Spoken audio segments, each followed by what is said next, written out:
ada pengaruh hormon, masa kehamilan, kemudian ada istilah-istilah bilang puber kedua, ada beberapa hal yang disampaikan gitu. Jadi nggak serta merta juga ketika bicara pendidikan seks kita hanya bicara tentang bagaimana koitus, enggak juga kan gitu kan.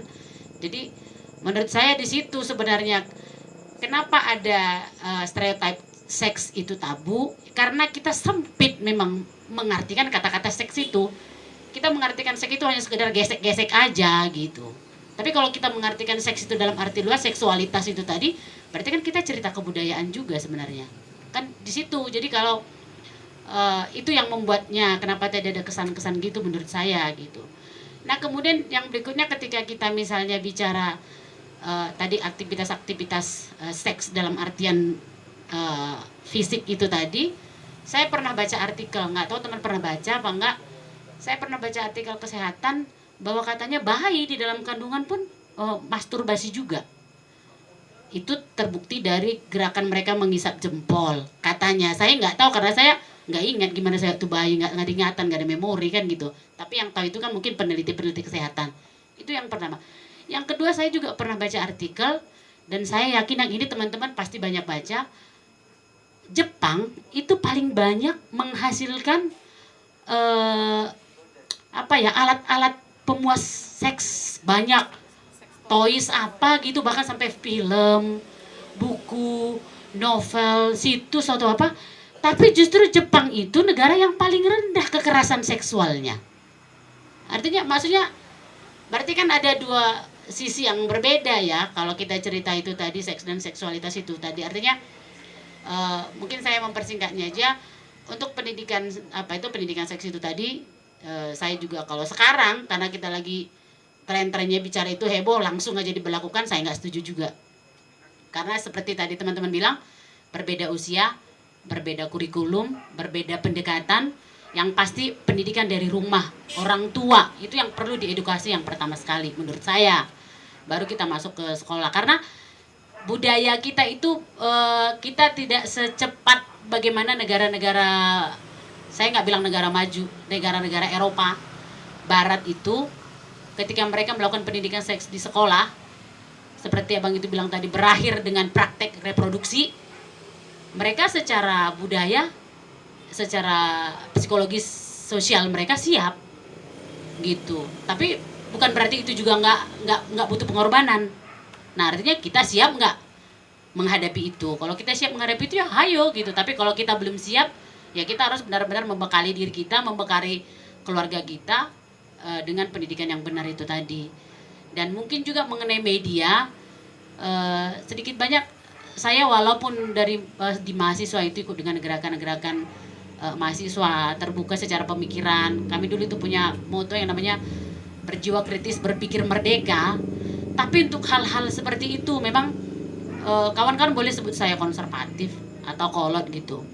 Tapi saya merasa memang generasi kita itu harus tetap dijaga, karena saya pikir itulah bedanya kita dengan binatang. Karena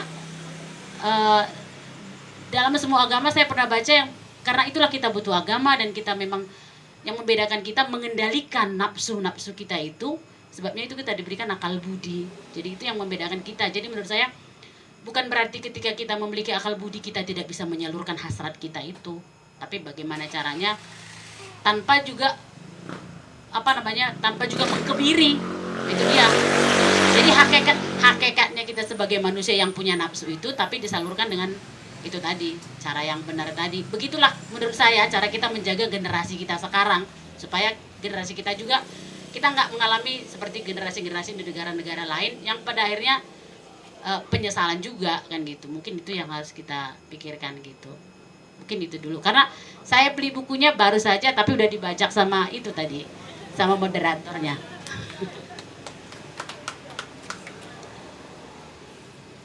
Oke, mungkin dari Kak Anggi dulu yang memberikan tanggapan ya.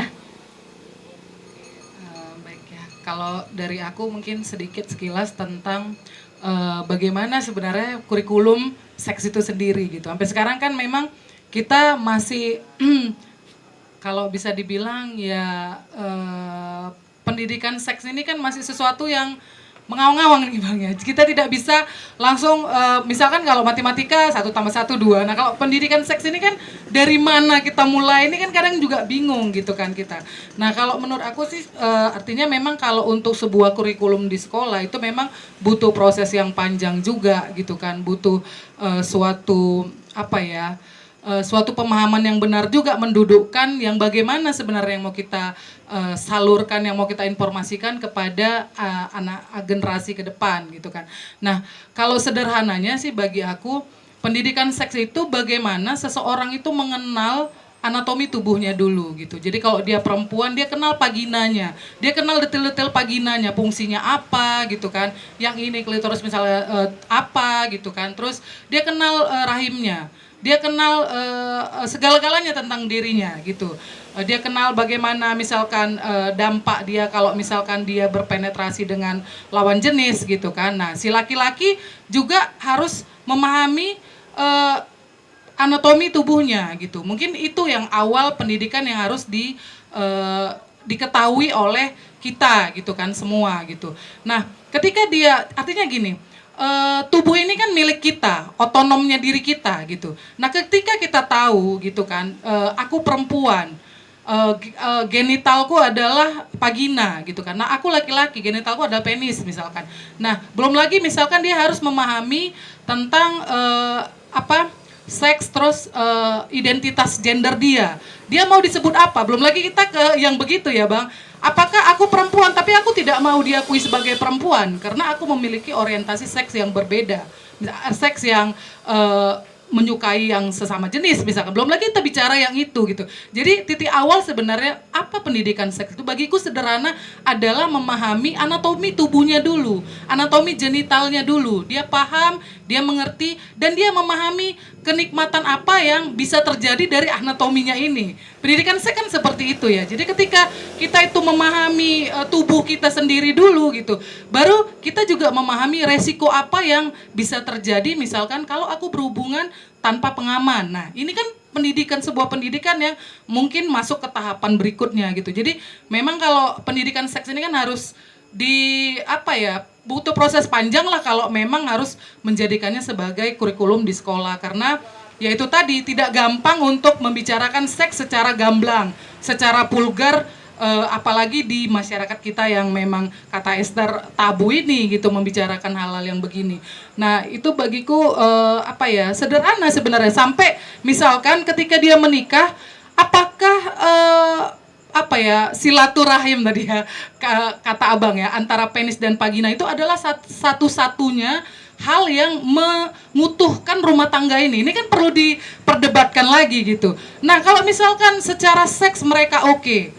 Nah, kan ada unsur-unsur lain yang mungkin menjadi keretakan rumah tangga. Misalkan secara konstruksi budaya laki-laki tidak boleh merasa akan tertekan jika si perempuannya bekerja di luar dan memiliki penghasilan yang lebih tinggi dari dia. Padahal kalau dirunuk masalah seks mereka sehat sekali gitu kan, berhubungan dengan puas, saling memuaskan. Tapi ada elemen-elemen lain yang ini gitu. Nah, makanya kan ini juga harus kita pertanyakan gitu kan. Nah, kalau dia sudah memahami tubuhnya, si pasangannya juga memahami tubuhnya dengan baik gitu kan.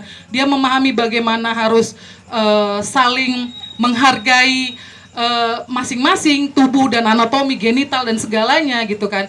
Dan mereka merasa bahwa seks ini adalah artinya ketika keduanya itu sudah sama-sama memiliki pemahaman yang sama, seks untuk masa depan itu yang bisa terbangun gitu Bang. Artinya kalau salah satu pasangan juga tidak mampu untuk memahami pasangannya, itu kan juga akan menimbulkan perceraian dan sebagainya. Jadi kalau bicara seks ini, kupikir seks edukasi ini bagi sebuah pasangan itu berproses lah gitu kan. Artinya mungkin hari ini ketika mereka baru menikah, mereka mengenal kenikmatannya yang seperti apa misalkan. Nah berikutnya, tahap-tahap berikutnya ketika udah punya anak gitu kan. Nah ini kenikmatannya udah beda lagi Bang. Ketika usia tua, kata Sri tadi ya, kenikmatannya udah beda lagi. Dia membutuhkan apa untuk saling memuaskan. Nah ini kupikir terus bertransformasi lah kalau urusan pendidikan seks. Tapi kan bagaimana seks ini tetap harus dibicarakan kepada anak-anak kita juga kan itu. Karena supaya tidak salah kaprah yang dibilang Diana tadi, masa di kolam renang orang bisa langsung hamil. Nah ini kan pemahaman seks yang salah kaprah gitu. Kenapa hal ini terjadi? Karena tidak ada pembicaraan yang seperti ini, yang gamblang, yang belak-belakan. Kita ngomongin soal seks, yuk nak kita ngomongin soal seks, yuk nak. Nggak pernah ada orang tua yang mau begitu kan di kita ini gitu. Mungkin itu. Terus kalau menanggapi menanggapi Judith terkait Jepang gitu kan. Nah Jepang kenapa sex toys itu banyak gitu.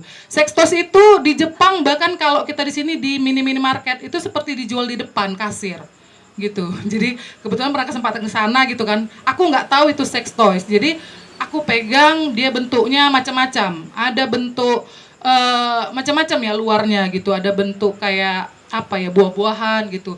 Dan itu saat aku mau membayar barang yang aku beli. Jadi aku bingung, ini apa kok ada bentuknya kayak gini. Aku tanya, mereka senyum-senyum. Mungkin karena melihat aku pakai jilbab. Jadi tapi mereka tidak menjelaskan gitu. Mungkin tahu juga orang luar gitu.